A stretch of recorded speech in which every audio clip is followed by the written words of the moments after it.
Now at 6, a family coming together to remember a child who died from an accidental shooting. Their continuing fight for justice. And we are tracking a couple chances for a few thunderstorms tomorrow. Most days dry, but we're going to have a few flare-ups. That's chance. And the new Damien Center is nearly finished. See the art intended to ensure everybody who visits knows they're welcome. Live from Indy, you're watching 13 News.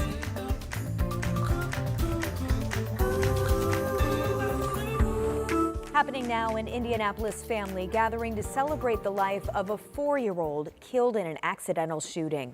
Corian Butts Jr. died back in August after he got a hold of a gun. Well, today would have been his birthday. Our Marina Silva live for us tonight with the family's message about kids and guns. Marina? Well, Jenny, it's been 8 months since Corian Jr. died, and now his family wants to celebrate the life he lived in 4 short years. Today is his 5th birthday, and his family decided to still get together to celebrate. According to IMPD, there has been an increase in accidental shootings, especially in juveniles. Corian's family is hoping no other family has to go through what they're going through, and people put the guns away. You know, they say children watch and see. Children learn everything they see adults we do. Family member, anything. Children, they pick up on it. So if a child see you holding this gun, he thinking it's a toy, and then you careless.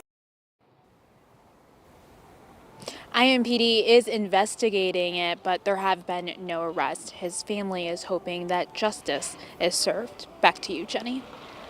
All right, Marina Silva reporting live for us. Thank you. New tonight, a teacher in Frankfort on administrative leave accused of having an inappropriate relationship with a student.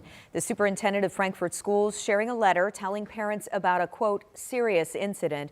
He said after a cyber awareness presentation on Friday, April 4th, a student told a trusted teacher about the relationship involving her and a high school teacher.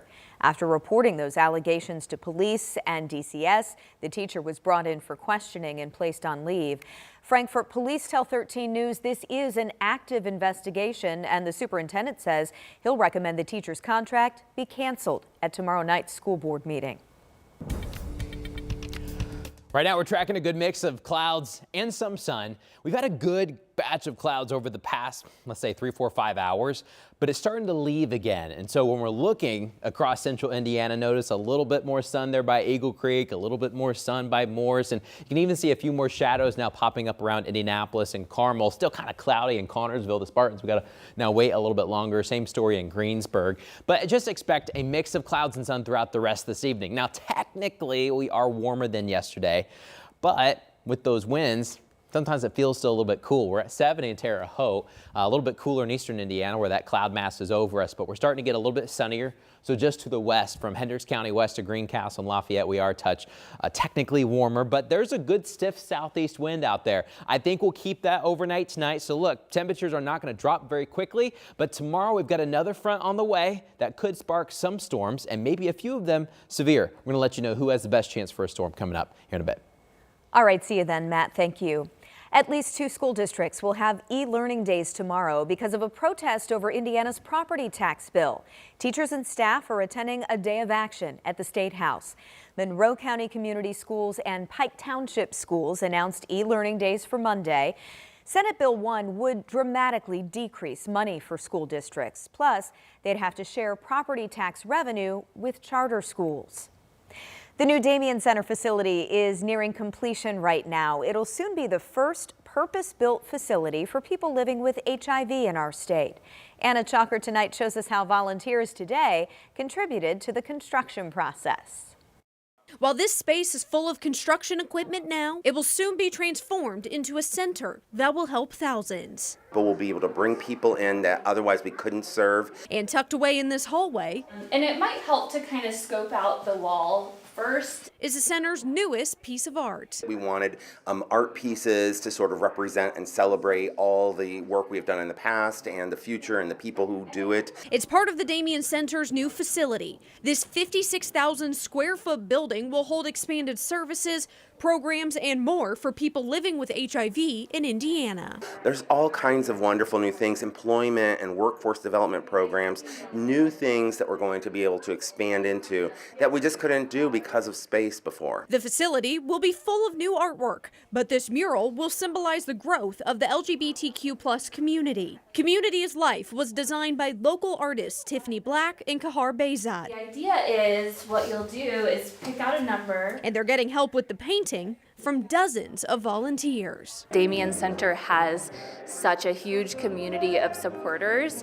It's just wonderful to see in action. As each volunteer picks up their brush and adds a new color to the mural, Black says they're not just filling space, but creating a piece that represents who they serve. We hope that they see themselves represented in not just the flowers or the colors and all the bright vibrancy of the design that we made for them, but also the human figures that are shown throughout interacting with each other, kind of telling little hidden stories. Stories that will have a new chapter through this center and mural. In Indianapolis, Anna Chalker, 13 News. The Damien Center will hold 2 more painting workshops next weekend to finish the mural. The facility is set to open in June. Dozens of volunteers got their hands dirty downtown today to clean up the Mass Ave Mile. They repainted curbs in the Cultural District's logo colors, and they did some planting as well. This offered a chance for people to show community pride in the neighborhood they live in or visit often. Youth football players got advice from an expert today. Colts wide receiver Josh Downs. He hosted a football camp for kids ages 6 to 16. For the younger ones, the focus was on football fundamentals, help them understand the basics of the game. 6th grade and up got specific instruction for the positions they play. Downs says it's a great chance to give back. It puts a smile on my face just to see some kids just happy to just run around. Like, they just running around conditioning, and I'm like, man, like, I would have been tired doing what they doing. They running around like 15 times in a row just go. I'm like, I wish I could do that still. I think he's still doing pretty good, right?